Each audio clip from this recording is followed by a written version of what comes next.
Hi readers, welcome to Readers Workshop. Today is Friday. Happy Friday. All right, boys and girls, we are digging deep into our reading. Okay, we're also digging deep into sounds. We just learned the CK, we learned the QU, right? We're gonna start learning more and more. And the more we learn, the easier reading is gonna get.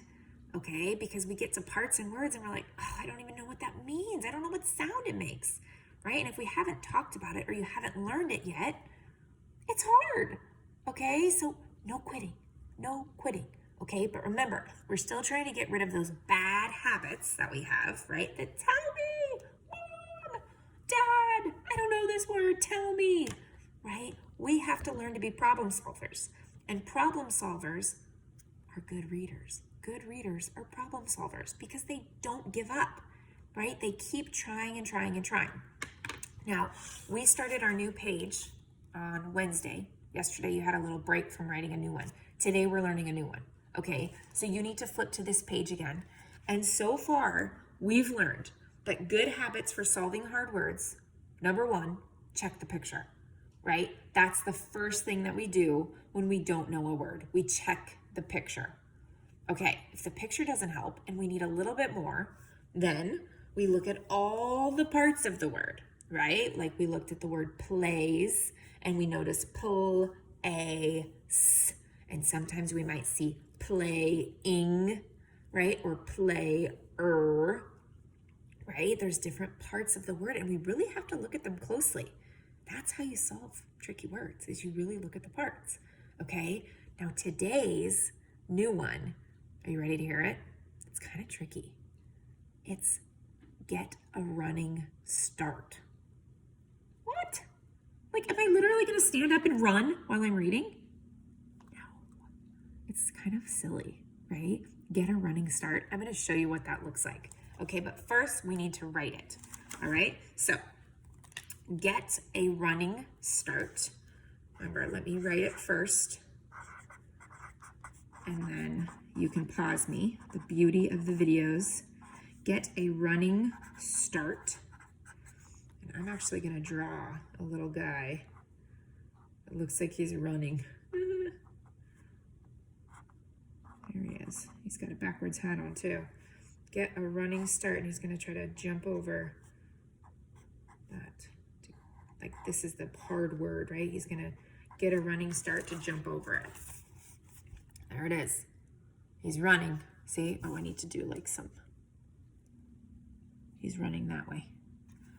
So get a running start. Okay, pause the video so you can write that down in your paper. Once you have it, we're good to go. Okay, so check the picture, look at all the parts of the word, and get a running start. Now, what in the world is get a running start? I'm gonna show you.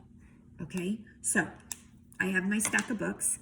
Guess what? You have your bag of books to use today. So after you watch this video, you get to use your bag of books, your stack of books that we gave you.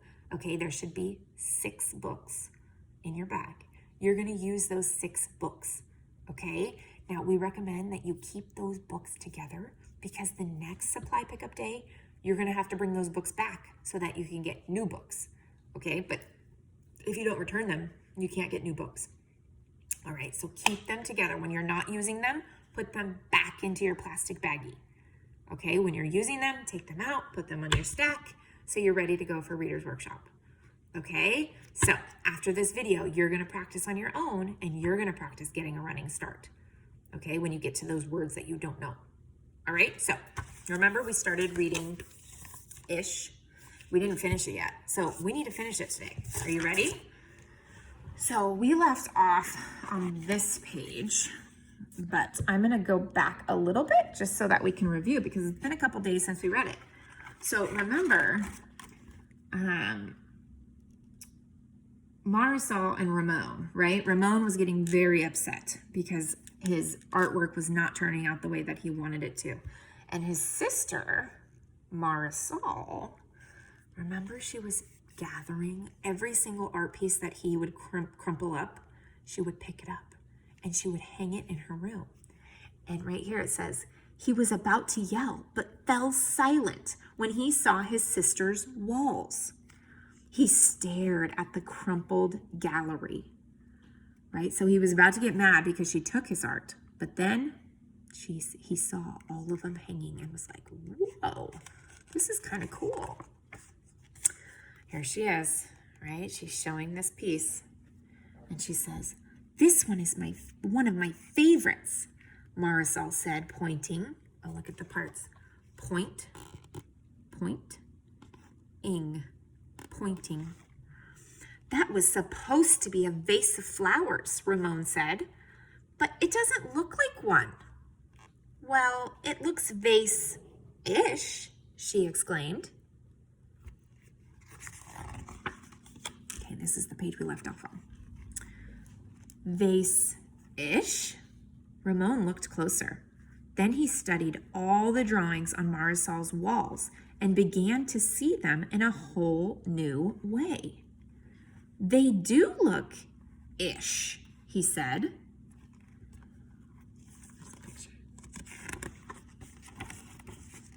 Okay, there's a word on this page that I don't know.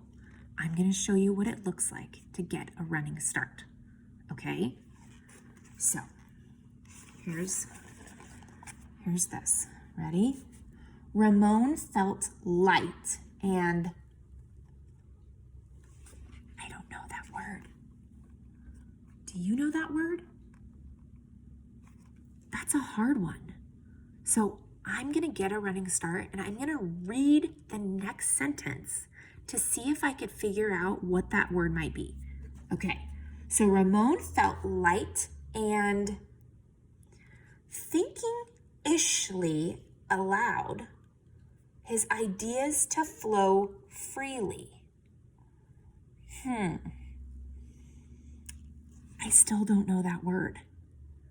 I'm going to try to read that faster, getting a running start to see if it will help me figure out that word. Are you ready? Ramon felt light and thinking-ishly allowed his ideas to flow freely. Oh no, that still didn't help me. That's a running start. Sometimes it works, sometimes it doesn't. Okay, can I look at the parts?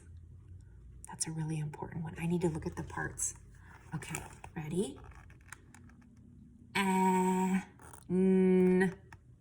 Oh, ER makes G.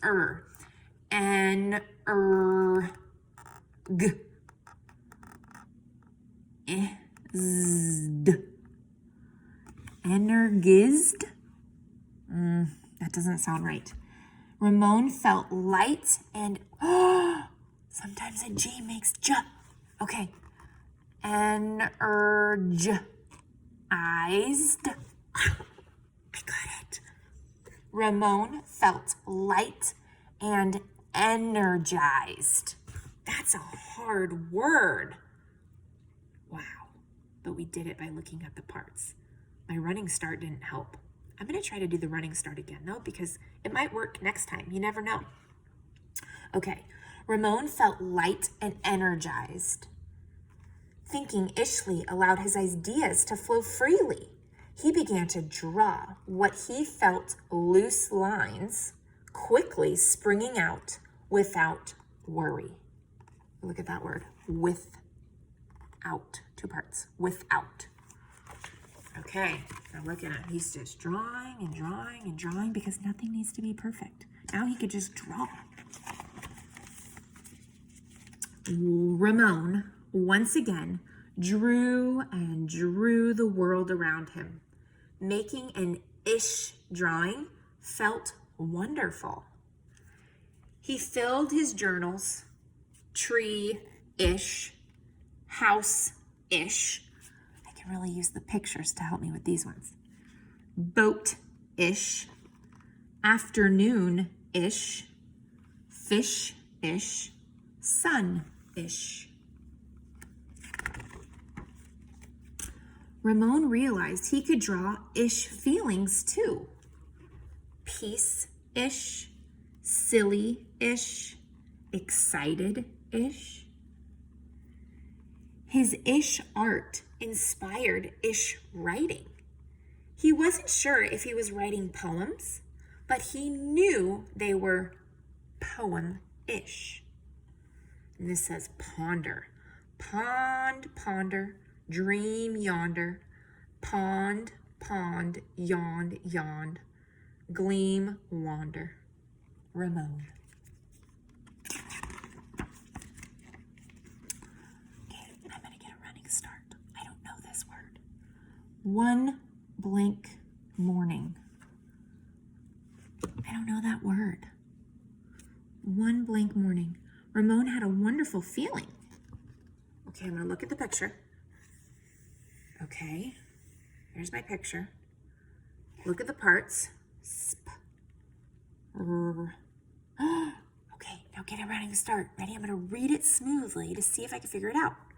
One spring morning. One spring morning. Ramon had a wonderful feeling. I did it, right? I checked the picture, I looked at the parts, and then I read it smoothly to see if I can figure out that missing word. It worked. One spring morning, Ramon had a wonderful feeling. It was a feeling that even ish words and ish drawings could not capture. He decided not to capture it. Instead, he simply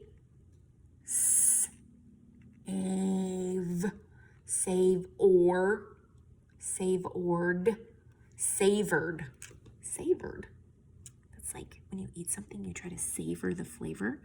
He's savoring the moment, right? He's savored it. So he's really taking it in and he's really thinking about it, right? Trying to remember it forever. Instead, he simply savored it.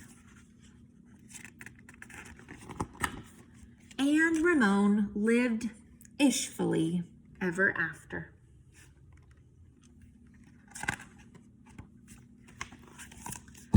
The end.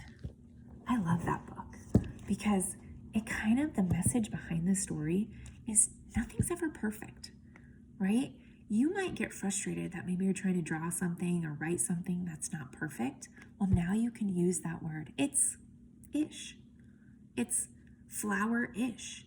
It's pond-ish. It's duck-ish, right? Nothing's perfect, and it doesn't have to be, okay? So, boys and girls, you are going to practice all of the good habits for solving hard words that we have learned so far.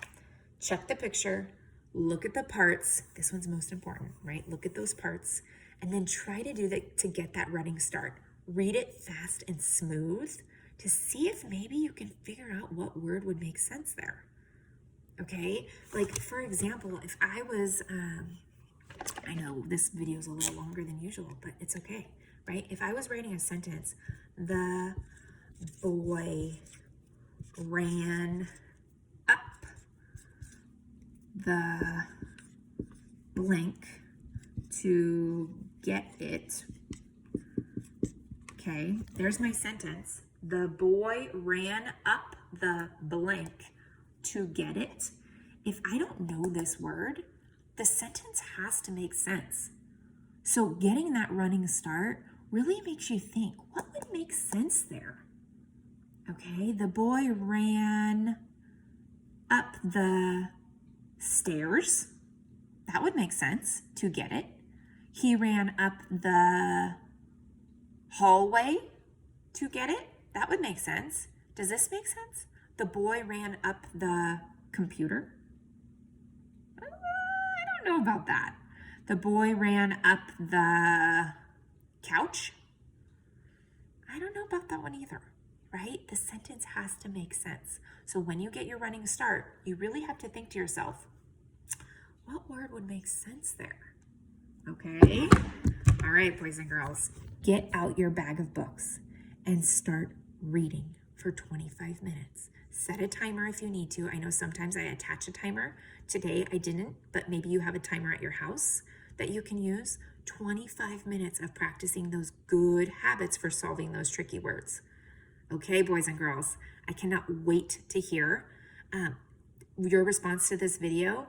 Is just tell me if you got to a tricky word. What strategy worked for you? Did you figure it out by checking the picture? Did you figure it out by checking the parts? Or did you figure it out by getting that running start? Tell me what's working best for you. Okay? All right, I can't wait to hear. Bye, friends. 25 minutes of reading. Go do it. You have to do it.